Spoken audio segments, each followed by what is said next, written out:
Good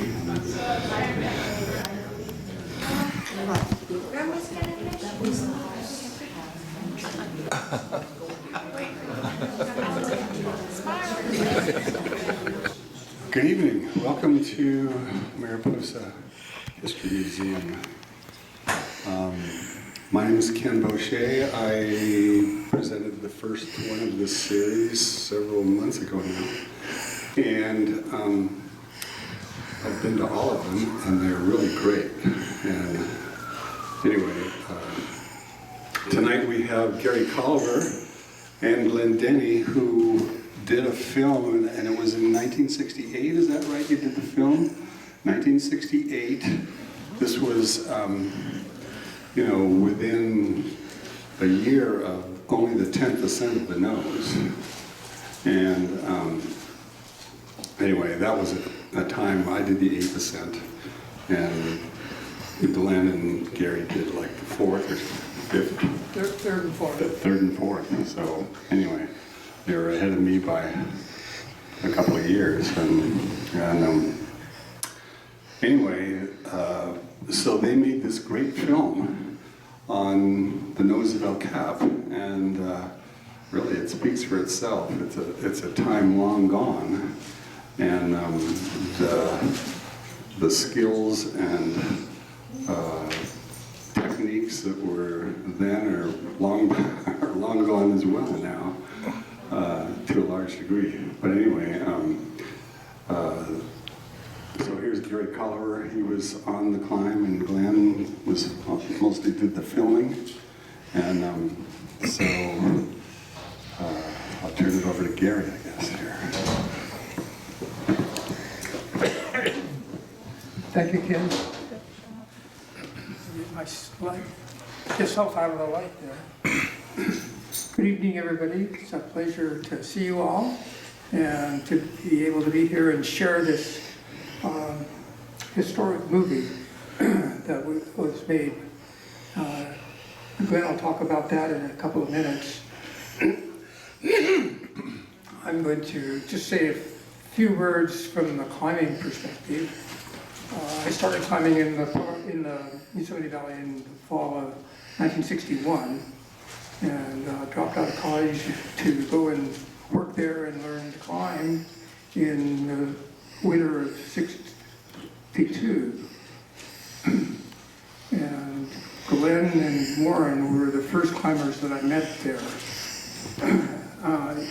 in Yosemite Valley. A girlfriend of mine took me climbing there for the first time in the fall of 1961, which it just sort of captured my imagination. And it was that winter, that same winter, that I met Glenn and Warren. Right from the start, if you're in Yosemite and thinking about climbing, El Cap catches your eye. At that point, it was a dream. I could hardly even dream to think that someday I might be able to climb El Capitan.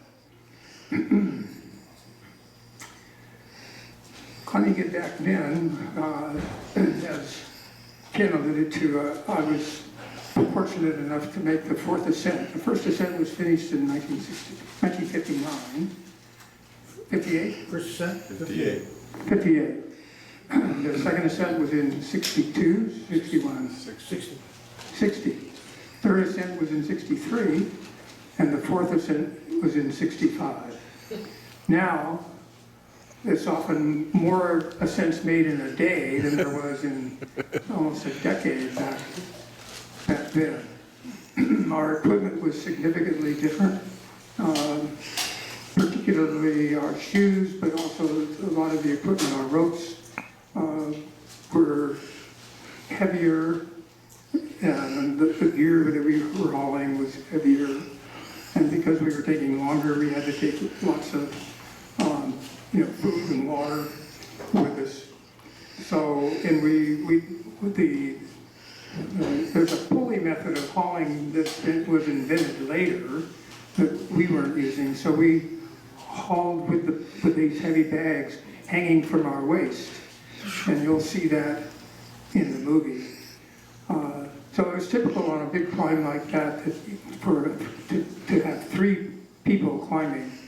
2 would be actually doing the climbing any given day, and the 3rd one would be the haul person. And they would just spend their day, when the pitch was finished, they'd start hauling the gear up the pitch, while the other 2 continued on the climb above. The shoes that we had were either Cluttershua, or later Royal Robbins invented a shoe that was specifically made for big wall ascents, where you're spending a lot of time standing in the slings that you've seen in some of the photos that were just shown, and you'll see more of in the movie.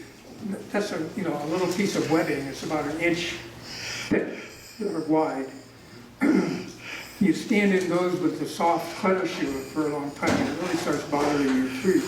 So, and you're dragging your shoes over the surface of the rock. So Royal invented a shoe specifically for that kind of climbing that had a reinforced toe and a little short steel shank in the middle of the arch of the foot, so that it would take the pressure off of the sole of your foot. Those were good for aid climbing, and we used them for free climbing if you were using an edging technique. It was a stiff sole. The newer climbing shoes were very flexible and had a smooth sole that came in later, and they even advanced more. They're often called rock slippers these days because they're real thin and light, almost just conforms to your foot. So you can get a much better feel of the rock, and it's a different climbing style. And it took me, when I first got those kinds of shoes, it took me quite a long time to unlearn how I was climbing in these stiff-soled shoes. Regarding the climbing during the making of the film, in the movie, it looks like we're doing it in 3 days, when in reality, the filming took us more like 3 or 4 weeks over 2 separate periods during the summer of 1968. So it was pretty much like a job, and on the lower part of the wall, the first segment of the film up to Boot Flake, and the big pendulum, which you'll see in the movie. We were going up and down most every day. We had fixed ropes, and we'd come out in the morning, and they were gold lined, very stretchy, and we'd spend a couple of minutes just standing in place at the bottom of the wall as we moved our drumars up the rope and it stretched. And finally, the stretch would be out of the rope and we'd start moving up. We'd get up to our previous high point or where we wanted to start filming. And then a day in which Glenn was doing most of the activity would pursue, we would climb, maybe part of the pitch, and then he'd say, okay, I want to shoot that from above. So we'd go back down, and he would get him up in position, and he'd be ready, and then he'd say, okay, do it now, and we'd come up over the same piece again. And that's what we were doing every day, spending a lot of time just sitting and waiting. Okay, Glenn needs to get over there. We need to get the ropes out of the way so they're not appearing, the fixed ropes, so they're not appearing in the film. But what was it, 2.5 minutes to film in one reel? So 2.5 minutes to film goes pretty fast. So Glenn can tell you more about how many times he switched film, but all that time we're just sitting there. Not the movement and experience that you're normally used to and enjoying when you're climbing. So it's a very climbing for a movie like that is a very different kind of thing. Recently, people may have seen Free Solo where Honnold, Alex. Alex forgetting his Honnold, name. Alex Honnold. Yes. Climbs up El Capitan in a couple of hours, and they had people stationed, photographers stationed all up the route, where he just kept climbing, and different photographers were shooting him as he went by different sections of the rock. What we did was quite different than that. Glenn's going to do a little bit of an introduction about the filming, and then after the movie, we'll have an opportunity for some questions and answers.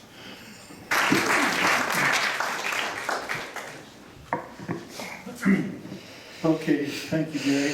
I thought I had it all figured out. Papers in one hand, remote in the other, and now I need 3 hands. Anyway, for some reason I wanted to film the nose. That thing.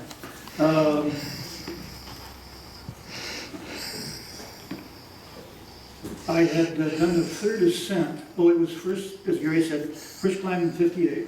I had done the third ascent in 63 with Roper and Core. And then 2 years later, the next ascent was Gary with Dick McCracken and John Evans. And here are a few slides from those ascents.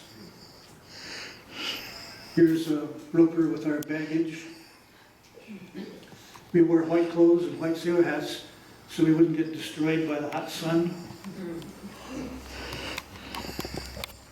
The great roof. When there weren't any ledges, which was quite often, we would just belay in slings, as Roper is here.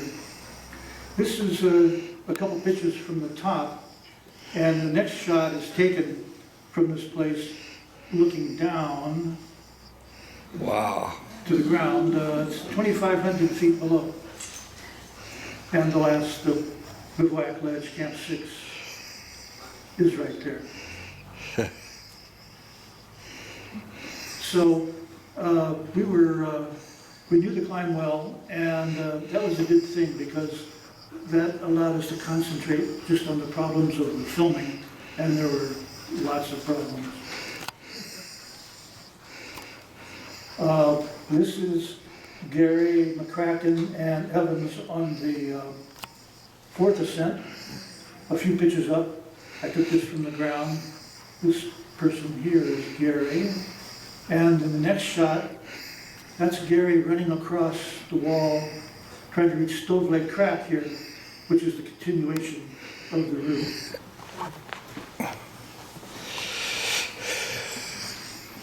Next 2 shots are from the filming in 68. I did some filming a little bit from the helicopter, and these next 2 shots are from the copter. That's McCracken, and here is Leto Tejada Forest doing the famous boot flip pendulum, about a little over halfway up the wall. This became the spectacular shot sequence in the movie.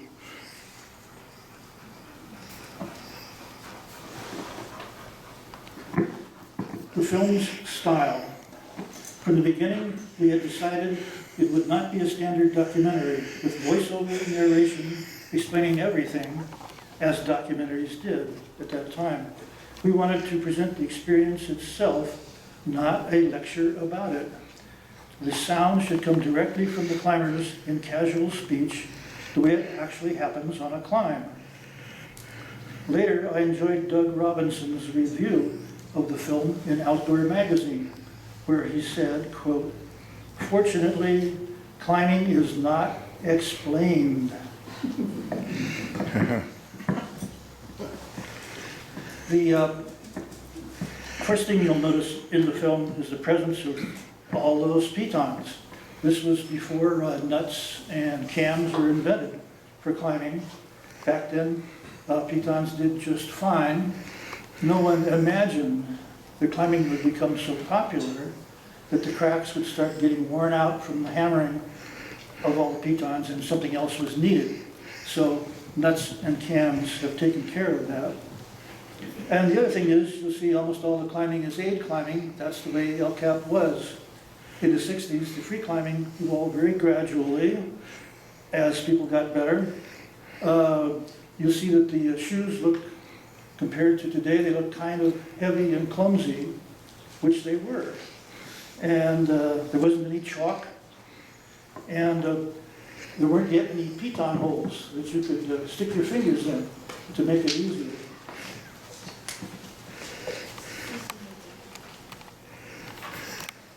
So here I am on the wall with my gear,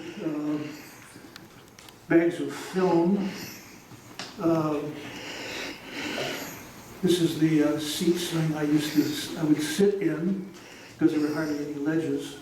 And to show how old-fashioned this is the battery for the camera. A huge, I don't know, 10, 15 pound battery belt that looked like a deep sea diver's belt that ran the camera. So here I am filming. It's a Aeroflex 16 millimeter camera, 100-foot rolls of film. And as Gary said, a roll had about 2.5 minutes of filming on it. I had to change film in that position in the sunlight, and so the ends of each, I couldn't use a changing bag, it was too clumsy. The ends of each roll would get light struck, so I got about 2 minutes of usable film out of each roll. So I spent most of my time changing film, actually.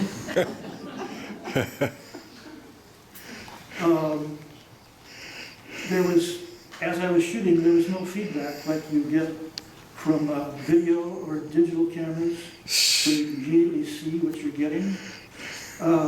And you can also keep shooting and shooting and shooting and shooting. And if you don't like it, you can shoot over what you just shot. I mean, these guys have it easy. So after shooting part of the climb and going back down, we would take this film back to San Francisco for development and printing. It would be a week before we could see what we had done. Wow. And I'd go on to the next part. So anyway, the filming, what was difficult about the filming was getting to a variety of positions. I wanted to have the variety of angles you're used to seeing in films shot on flat ground, where one shot from here and over there and then over there and so forth. But on a vertical wall like this, it was very hard to get anything like that. And it took a lot of complicated maneuvers to get the camera above the climbers, then below them, then to one side and the other. And getting all that done, I must say, is the hardest work I have ever done. Well, the climbers were sitting there, as Gary said, quite bored. This guy was working away.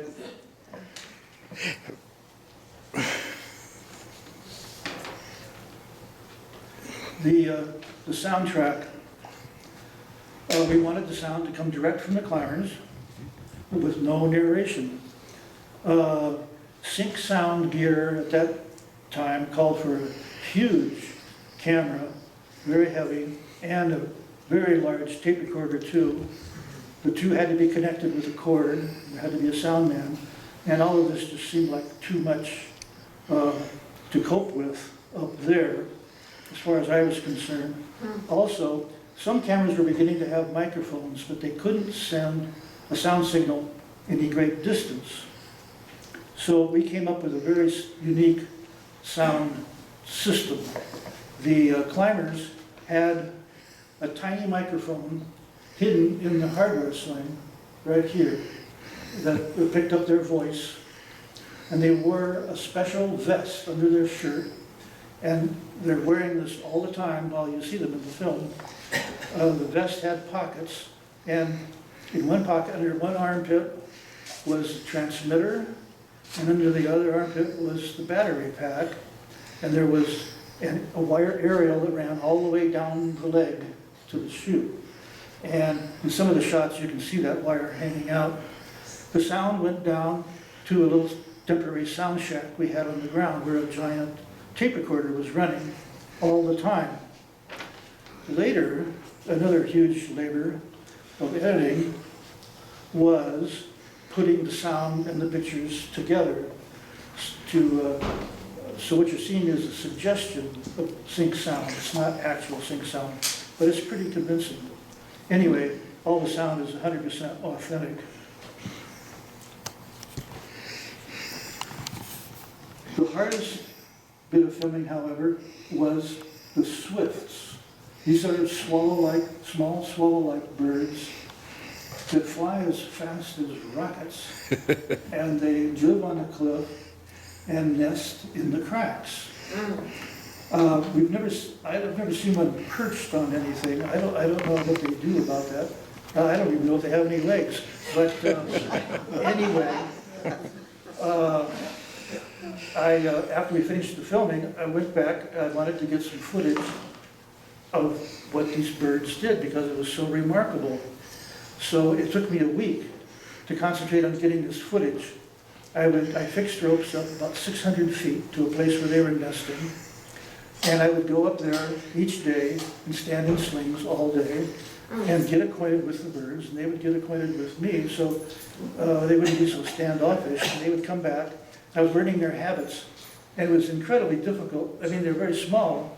To make them big enough in the frame, they had to give the telephoto lens. Well, trying to film a little rocket going that fast with a telephoto lens is just about impossible. So it took a while. And here's, we always wondered, I mean, we saw that it looked like they were crashing into the wall, and we wondered, well, how do they do that? And I was filming, I still couldn't see it because they're so fast. And only when I saw the slow motion footage that you'll see in the film, was it clear what their secret was. So in this sequence of stills is from the film. So here comes a bird in to land in this crack, close to the wall. Now he's going to dive into that crack, but you see he's much too wide for it. Their wingspan's about 12 inches. The crack there was about 3 inches. So here's what he does. He turns that way, vertically, and slips in.